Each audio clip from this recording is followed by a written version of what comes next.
Welcome to the deep dive. Today we're going into some really unsettling territory. We're talking about first dates, that hope for connection, meeting someone new. But sometimes, well, things can take a really dark turn. We're sharing some true accounts today. Not to scare you off dating entirely. I mean, that's not the point. It's more about shining a light on, the importance of intuition, red flags, maybe things we don't always think about. Exactly. And these aren't just anecdotes. They're often harrowing real-life events. They tell us a lot about human behavior, deception, and sadly, danger. Understanding these patterns is really crucial for personal safety today. Okay, let's start with this first story. It takes place in New Zealand, back in late 2018. There's this woman feeling a bit lonely, so she downloads Tinder. Pretty standard stuff. She matches with an Australian guy. They chat for about 2 weeks. Seems fine at first. Light conversation, talking about travel, her wanting to visit Melbourne, that kind of thing. Seemed normal. Right. The initial phase often does seem perfectly normal. That's part of the setup sometimes. Yeah, but then about 5 days before they were supposed to meet up on a Sunday, things started feeling off. He got really persistent, like overly so, impatient. He'd text multiple times a day. If she didn't reply right away, he'd be like, "Is something wrong?" And he kept pushing to meet sooner, almost ignoring that she'd said she wasn't free. That's a classic early red flag, that impatience and boundary pushing. It suggests a lack of respect for her time and autonomy. Right. Like on December 2nd, she remembered specifically, he texted just after 9 a.m. She didn't reply immediately. An hour and a half later, another text, basically implying she'd changed her mind about the whole thing. It just felt pushy. It's subtle control, isn't it? Testing the waters, seeing how much pressure she'll tolerate. Even that early on, it's a sign. Despite that feeling, she went through the date. They met at a bar called Revelry. And in person, he wasn't quite like his pictures. Bigger, she said, looked like he'd gained some weight. But he had these really big, distinctive eyes. And he was very clean-cut, well-groomed, almost meticulously put together. Okay, so the appearance was maybe slightly different, but nothing alarming in itself. No, not the appearance. It was the conversation. That's where it got really disturbing. He started talking about his work, but there were inconsistencies. Things didn't quite add up.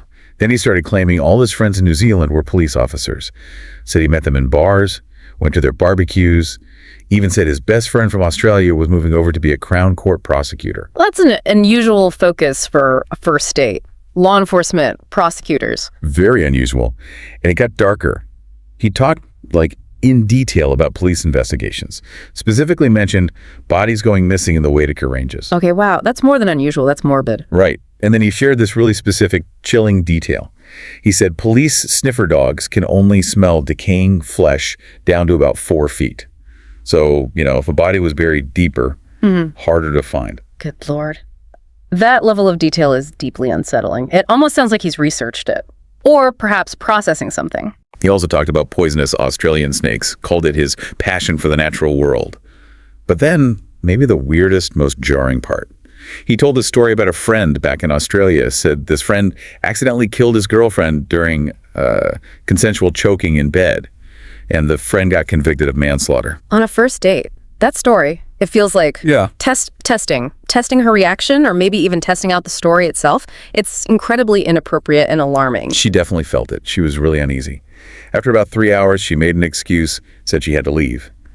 As they were saying goodbye, he pointed to his car down the same road she needed to take. But something inside her, just this strong gut feeling, screamed at her to go a different way.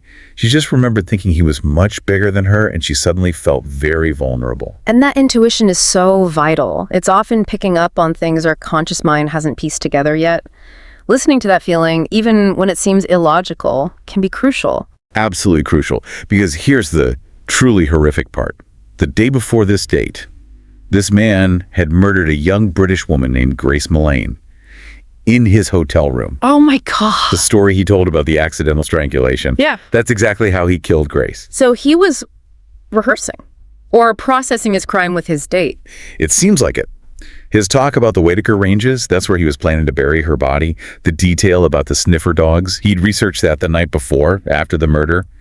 It was all still fresh in his mind. So Grace's body was likely still in his hotel room while he was on this date? In all likelihood, yes. The sense of retroactive terror for that woman must be unimaginable, knowing how close she was. It's beyond chilling. And it hammers home the importance of online dating safety. Slowing things down, sharing less personal info early on, being aware of your surroundings, alcohol intake, and trusting that gut instinct. Absolutely trust it. A truly terrifying close call. Okay, let's shift to another story. This one, the ambush on the promenade, shows that danger doesn't always come from the person you're meeting. Sometimes it's external. This account is from a guy who was getting over a breakup. Using Hinge, he matched with a woman named Sirishay, described her as stunning, Persian. He spoke a little Farsi, which helped them connect. Okay, so a seemingly positive connection initially. Yeah, they met for coffee. It was by a really wide river, he said, in a city where the river has this incredibly strong current flowing out to the Irish Sea. That detail becomes important. While they're talking, he notices this guy outside the coffee shop just staring at them intensely. Sirishay sees him, and her face just drops. She turns terrified, tells him they need to leave. Right now. She recognized him immediately then. An ex. Or someone else. It seems like it. They quickly leave and start walking along the city's promenade trying to get away. But the man catches up to them. He corners the narrator, grabs him by the throat, starts pushing him backward hard over the promenade railings towards the river, yelling at him, "Leave Sirishay alone." Wow, okay. Direct physical assault. And the narrator instantly thinks, if I go over the edge here, I'm dead. He knew that river, knew the current was lethal. He realized the attacker probably had no idea, not being from the city, just how dangerous pushing him over that specific rail was. That's terrifying. The danger wasn't just the assault, but the environment itself, which the attacker didn't even understand. It highlights how external factors, like jealous or controlling ex-partners, can violently intrude. Exactly. Sirishay apparently fought back, tried to pull the guy off. Eventually, the attacker backed down and left. But the narrator was shaken, realizing how close he came to dying because of someone else's rage, completely unrelated to his own actions on the date. A stark reminder that you're not just dating an individual. Sometimes you're stepping into a pre-existing dynamic which might have its own dangers. Definitely something to be aware of. Now, let's move to a different kind of unsettling. Not immediate physical violence, but a really deep psychological disturbance. This one involves the Museum of Death. The story is from another guy. He was mainly on Tinder looking for hookups. He matches with someone who called herself Lilith, had a goth look, and he described her as a smoke show. Very attractive. Okay. And the date location? Yeah, that was unusual. Lilith suggested somewhere real special. It turned out to be the Museum of Death on Hollywood Boulevard. Right. Well, that's certainly a choice for a first date. He actually found the exhibits kind of interesting. Death masks, body parts in jars. Gross, but interesting. But Lilith's reaction was different. She started saying some of the exhibits were pretty. Then she turned to him and asked point blank, "How would you like to die?" Oh, okay. That's escalating quickly from finding exhibits pretty. Yeah. He gave a kind of generic answer, like pain-free. She called that boring. Then she described her preferred way to die, hypothermia.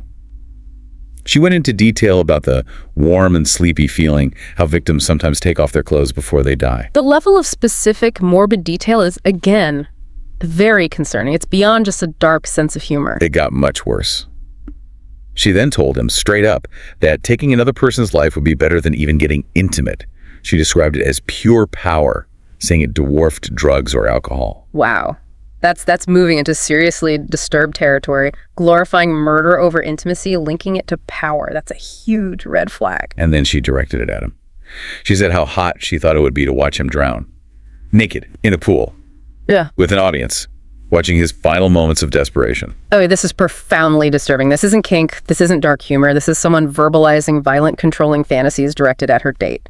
There's a severe lack of empathy and potentially dangerous ideation here. She even mentioned Vikings making wings out of people's skin, calling it art. Then she called him pet and said she wanted him chained up at the end of her bed. The combination of sadistic fantasy, objectification, and control language is alarming. You'd think. The final irony. When he was driving her home, she made him stop blocks away from her actual house. Why? Because she was worried about psychos in the world who use dating apps. The lack of self-awareness is staggering given the conversation she just initiated. Right. He blocked her number immediately. Said he'd never been more scared of someone in his life. Just a deeply, deeply unsettling encounter. And a clear case of someone revealing a dangerous inner world very quickly. Again, trusting that feeling of this is wrong and getting out is key. Absolutely. Now, let's rewind the clock significantly. Back to December 1968, Benicia, California. This is, in many ways, a foundational true crime story involving a first date. We're talking about David Faraday, 17 years old, good kid, Boy Scout, good student, and Betty Lou Jensen, 16. Popular, talented artist, just two wholesome teenagers going on their very first date together. A very innocent scenario to start. Totally innocent. Their plan was simple. Go to a local Christmas concert. David promised Betty Lou's parents he'd have her home by 11 p.m. But, like teenagers do, they ended up taking a detour. They drove out to Lake Herman Road. It was known locally as a lover's lane, a secluded spot. Okay, the classic secluded spot scenario. And that's where the night turned horrific. While they were parked, another car pulled up alongside them. And then its lights went out. At first they thought, oh no, it's the police. But then, nothing. Just a dark shape in the other car, a silhouette staring at them through their passenger window. Betty Lou got really spooked. That sudden stillness, the staring, that's incredibly unnerving. David tried to start his car, wanting to get out of there. But as he did, the driver of the other car got out, pulled out a pistol, aimed it right at David's window.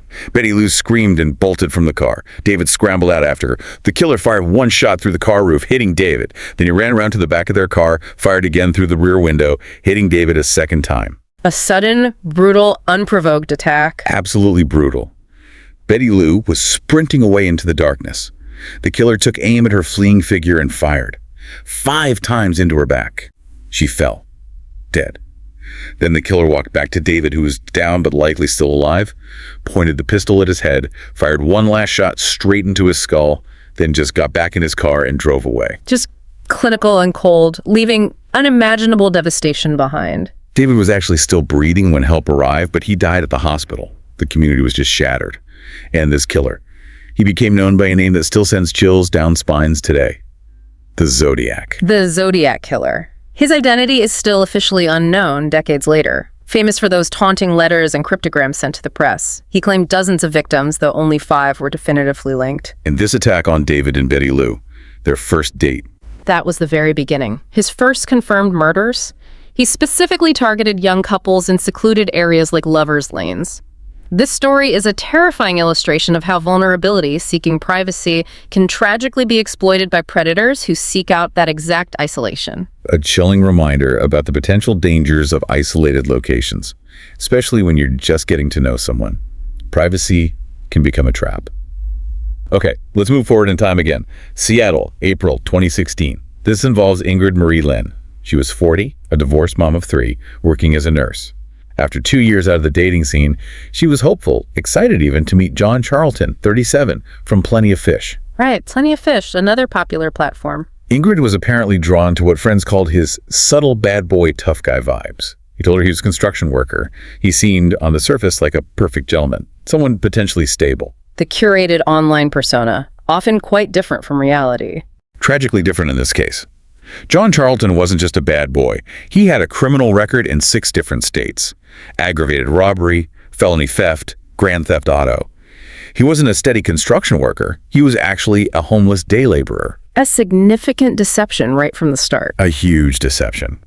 Their first date was planned for a Seattle Mariners baseball game. Ingrid told a friend she'd text her afterwards just to check in. That text never came. Her friend started to worry. The next day, Ingrid's ex-husband went to her house because she wasn't answering calls. The house was empty, but her mother found Ingrid's wallet, her purse, and her cell phone just sitting on the kitchen counter, which was highly unusual for her. They called the police. Leaving essentials like her phone and wallet behind is definitely a major cause for concern. The same day the police were called, about 10 miles away, a homeowner noticed something disturbing. Bloody handprints on his recycling bin and flies buzzing around it. He called the police too. Inside that bin, police made a truly gruesome discovery. Dismembered human body parts. A head, a foot, an arm, a leg, wrapped haphazardly in plastic trash bags. Oh no. Back in Ingrid's house, the investigation found evidence. Blood spatters, human tissue, a 15-inch pruning saw in her bathroom, and trash bags, identical to the ones used in the recycling bin. John Charlton was arrested very quickly. The evidence sounds overwhelming. What did he say? During his police interview, he apparently said chillingly, "I am not a normal person." He tried to claim he'd blacked out from drinking, couldn't remember anything, but eventually he pled guilty. I am not a normal person. That's quite the understatement. And here's something deeply disturbing from his past. His own parents had taken out a restraining order against him years before. Why? because he'd shown up drunk, threatened them, and specifically put the movie Hannibal in front of his mother, telling her she should watch it and beware. That specific detail, the Hannibal reference, combined with threats against his own mother, that speaks volumes about a long-standing pattern of deeply disturbed thinking and potential for violence. Absolutely. And experts reviewing the case concluded, sadly, that there's probably little that Ingrid could have done differently. Even if she'd run a background check, his convictions were for things like theft, not violence. He was good at hiding the monster inside. It's a terrifying thought that some predators are just that adept at deception. They present a perfectly plausible, even charming facade right up until the moment they strike. It highlights the limitations of checks sometimes. Ingrid was just hoping for a stable relationship, a new chapter. Instead, she ended up literally in pieces dumped in garbage bins all over the city of Seattle. Just an absolutely horrific outcome. Our final story tonight takes us to South Carolina, 2015. Ashley Nicole Pegram, she was 28, a mother of 3. She met Edward Bonella, 30, on the Meet Me dating app. Like Ingrid, Ashley was hopeful, really wanted to find a good partner, especially for her kids. Another common scenario, a single parent hoping for a stable future. Exactly. They went on a date on April 3rd, 2015. That was the last time anyone saw Ashley alive. Edward Bonilla quickly became the main suspect because his story just kept changing, and his cell phone records didn't match what he was saying. Inconsistent statements are always a huge red flag for investigators. And the physical evidence mounted quickly. They found traces of Ashley's blood inside Edward's car. Eventually, her body was found, buried in a shallow grave in some woods. The injuries showed clear homicidal violence. Her neck and wrists were bound with electrical tape. She had severe blunt force trauma to her face and head. Her skull was actually bashed in, and toxicology reports showed a lot of alcohol and muscle relaxants in her system. Bound wrists, blunt force trauma, drugged. Yeah. This points clearly to a violent, premeditated act, not an accident. Yet, that's exactly what Edward tried to claim. His defense was that it was all an accident. He said they argued, she exploded with anger, he accidentally hit her with his car. Yeah. And then, supposedly in self-defense, he put her in a chokehold that was just a little too tight. That story just falls apart under scrutiny. If it was only a chokehold, why the severe head trauma? Why the drugs? Why bind her wrists? It doesn't add up at all. Not even close. And the prosecution highlighted these massive inconsistencies. But the most damning part, Edward actually admitted to one detail. He admitted taping a plastic bag around her head with electrical tape. Why? Because her head was bleeding and he didn't want to get blood on his upholstery. His priority was his car upholstery over the life of the woman he'd just killed. That level of callousness is astounding. It speaks directly to a complete lack of empathy, likely narcissistic or sociopathic traits. He also tried to create an alibi by claiming he dropped her off at a gas station unharmed. Then he used Ashley's phone to send fake messages to himself on Kirk, trying to make it look like she was alive and well after leaving him. Again, this is classic perpetrator behavior, trying to manipulate the narrative, stage events, often clumsily. The belief that they can outsmart everyone, even with such obvious lies, is characteristic of certain personality disorders. He likely blamed Ashley entirely, thinking he could just talk his way out of it. The jury didn't buy it for a second. They saw right through his, as the prosecutor called it, sickeningly transparent attempt at diverting away the blame. He was found guilty of first-degree murder. How rightly so. Sentenced to life in prison without parole. Another life tragically cut short after meeting someone through an app. So looking back at all these stories, wow, there's some really powerful common threads, aren't there? That gut feeling, intuition to sing something up. It's not always logical, but it seems vital. Absolutely. It's that subconscious processing of subtle cues. And we also see the danger of charming facades, how predators can seem completely normal, even desirable, until it's too late. The manipulation is often masterful. And the vulnerability. Whether it's being isolated in a place like Lover's Lane or being psychologically disarmed by someone's conversation or just the inherent vulnerability of meeting a stranger, predators actively exploit that. They do. And while these accounts are deeply disturbing, they really underscore the need for awareness. It's not about being constantly terrified, but about being vigilant, thinking critically about inconsistencies, about boundary pushing, about those overly morbid conversations. Taking things slowly online, maybe being more guarded with personal details early on. Definitely. Slowing the pace, meeting in public places, letting someone know where you are, being mindful of alcohol. And yes, background checks can sometimes help, though as we saw with Ingrid Lynn's story, they aren't foolproof. Ultimately, trusting your instincts remains paramount. Technology changes how we meet, but the underlying human dynamics, both good and bad, persist. It leaves us with a heavy question, doesn't it? for you listening. In this digital age where we connect online first, how do you balance that hope, that desire for real connection, with the need to stay safe, to protect yourself from this kind of darkness that sometimes is hiding just behind a profile picture? Is constant vigilance just the price of admission now? Thank you for joining us for this intense deep dive into these true first date horror stories. If these stories resonated, if you're drawn to exploring the unsettling side of true crime, you're in the right place. Please take a moment to like this story if you found it compelling, share it with someone who might need to hear it, and definitely subscribe to our channel, Docx. It really helps us keep bringing these chilling narratives to light. Until next time, please stay safe out there, and always, always trust your instincts. Goodbye for now.